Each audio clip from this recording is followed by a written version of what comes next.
Данный видеоролик не преследует цели задеть или оскорбить чьи-либо чувства. Ролик был создан исключительно в образовательных и познавательных целях. Берегите себя.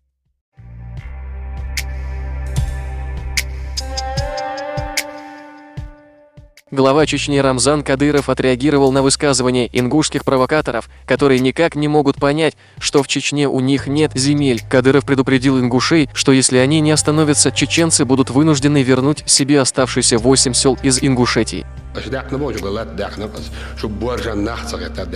Вы заявляете, что я забрал у вас земли. Иначе быть не может. Из-за того, что вы недостойные нелюди, я забрал у вас земли. Я это говорю всем, кто это так говорит. Из-за того, что вы недостойны, я забрал у вас то, что мне принадлежит, и остальные оставшиеся наши села у вас заберем. Если я это не сделаю, вы там не угомонитесь. Остановите своих куриц, которые занимаются кудахтанием. А те, которые в интернете пишут «Рамзан Кадыров наш враг», я вам говорю, если вы такие смелые и готовы со мной враждовать, напишите свои фамилии. Вы при встрече заявляете одно, а за спиной говорите совсем другое. Так не враждуют. Я дважды был в Ингушетии. Когда первый раз поехал, со мной был только Абузайд Висмурадов. Когда мы выходили с мечети, старейшина Тейпа сказал, что он выйдет впереди, там народ улицу перекрыли. Я сказал нет.